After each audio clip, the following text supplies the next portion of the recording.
বিসমিল্লাহির রহমানির রহিম। আল্লাহর নামে দোয়াটা শুরু করলাম যাত্রা হিসেবে। দেখা যাক ব্যবসা বাণিজ্য আল্লাহ কেমন রাখছে, কি আসে বিষয়। অনেকক্ষণ এসে বলেছি, কাম কাজ করতে অনেক সময় লাগছে।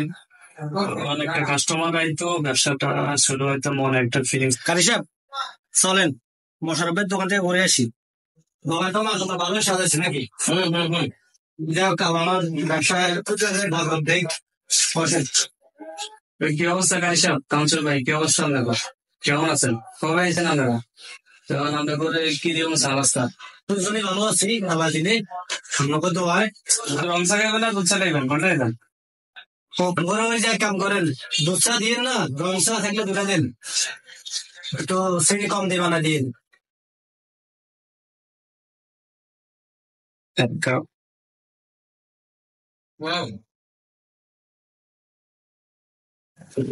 ও আনছেন নিতেন। ওকে চিনি কম, ওকে চিনি কম বাড়াই। ঠিক আছে, কালার তো সেরকম। তোমার কারি সাহেব, রে এদিকে ব্রাদার বিয়ে তো দাওয়াত খাইছো কেন? কি আইলে না বস্তু মতো দিছে নি?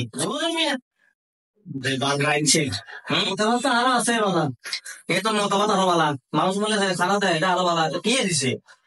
বস্তু নাই দুধ না আট দিই, যাতে আরো খালিদারি করছে না, তাই তো বস্তু ফালতু। আমরা বকশিস তো গায়, বকশিস দীর্ঘ সময় কি দিতে চাচ্ছি, দেখেন 8 দিন তো আরে না দাওয়াত খাইটাই নাও, এক ফালতু দাওয়াত না যে ওর সেরা ফালতু তো অনেক গেছিলে দাওয়াতে। হ্যাঁ, তারপর দেখছি আলহামদুলিল্লাহ মোটামুটি ভালো আছে, ভালো এই ফাঁকটা অবশ্যই ভালো হয়েছে। আপনি গেছেন কোন সময়? আপনাদের ভালো করে খাইছেন তো? আমি তো নামাজ আনারে গেছি, নামাজ আনারে খাইছি। আপনারাই গেছেন কোন সময় যে আপনারা কম দাম দেন? আমরা তো মাঝখান দিয়ে গেছি, তো মানে শেষে দিয়ে যাই শুরু দিয়ে মাঝখান দিয়ে গেছি। কি গিয়ে দিচ্ছেন না? ওই না তো একটা জায়গায় গেছে, কিচ্ছু দেয় না, মনে করেন যে বস্তু টুকু দেখে কিনি ডাইরেক্ট লোক বস্তু যেটা লাগছে ডাইরেক্ট উপরে সত্য সত্য কি কম না, কত সন্তান তারপরে যে গরু ডিম সবই তো দিল।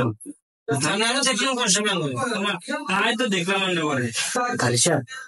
ধরা তো কোনো খাই গেছি, এ তো দিয়ে গেছে আঙ্গুলে যে ভালো করে খানা দিছে, এই সুযোগ নাই। সারা দাদা নষ্ট করে দিচ্ছে। আপনাদের কোন বুঝেন মানুষ, আপনার মাইন্ডসেটে দিবেন, আলোচনা দাওয়াত দিবেন, এমনে চলো হেমনে চলো, আপনি ইসলামের পরে দাওয়াত দিবেন। আপনার যদি আলোচনা করেন কেন হইব? যা খাইছেন আলহামদুলিল্লাহ, শুকর আলহামদুলিল্লাহ করতে হইব, আল্লাহর শুক্রিয়া আদায় করতে হইব, আপনি অন্যজনকে করতে হইব।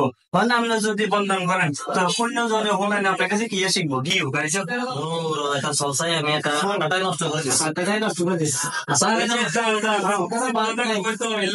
ভাই দুধ চা জানি ভাই। হ্যাঁ ভাই, দুধ চা তো আছে। আপনার এখানে থেকে আমার কত কথা আছে বলবেন। ভাই, আমার কত কথা কথা। আপনার নাম নিয়ে পড়া জি ভাই, আপনার কথা কথা নিয়ে যে ওই মসজিদের কারি সাহেব আছে না, কারি সাহেব আর কাঞ্চন মিয়া, ঠিক আছে নি? তো ওই হাতারা দোয়ানে আইছিল, তাই চাটা অর্ডার দিয়েছে, চাটা খাইবো। তো ওই হাতারা দুই না বেজ্জতি আপনার নামে কয় বেলে আমরা এটা দেন না, এটা দেন না, এটা ওই ছেড়ে শুধু বেলে হাতে পারে কত আড্ডে দিয়ে আর বেলে তেল মেল সর্দিয়ে পড়া এই কিন্তু উড়ে এলাকা হাতারা। তো আরো কইলো যে আপনি দাবাতে গেছেন টেছেন কিনা? তাই কইছে গেছি, আলহামদুলিল্লাহ ভালো খানাই দিল সবকিছু। তো এরপরে বলে মানি হাতে আনলো গেছে এক অবস্থা, শুধু হারানা আরো তো অন্ত পার করে লিছে তুমি, অথচ আনতো হাতারা আলগোকে ফাট লয়ে গেছে। কি কোন ভাই, এত আইটেম করলাম শুনে নিয়ে মধ্যে ভাই, গোস্ত মাছ সব এত সবের দায়িত্ব দেওয়ার পর ভাই তারা কিন্তু প্রদান করলো ভাই, কষ্ট একটু ভাই, মানে মাছ ডিম গোস্ত সবকিছু দেওয়ার পরে বুঝছেন ভাই, মানে কোনটা কম দেবে না ভাই, সব ডাবল ডাবল দিচ্ছে ভাই।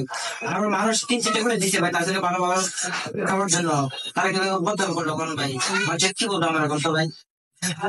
ভাই বললে বিয়ে দিলাম ভাই দেখছো ভাই, তারপরে এত আয়োজন করলাম, এত কষ্ট করলাম, মেহনত করলাম মানুষের জন্য ভাই, এখন তারা বললো ভাই তাদের খানা মানে কষ্ট হয় না ভাই, তারা কেউ কাজটাকে ভালো করছে বলছে কেন ভাই, কাজ সেটা বলছে মরছে কারি সাহেব। আচ্ছা ঠিক আছে ভাই, ওনাকে জিজ্ঞেস করবো ভাই ওনার কষ্ট কেন কম হয়েছে, আর উনি কেন বদনামি করছে ভাই।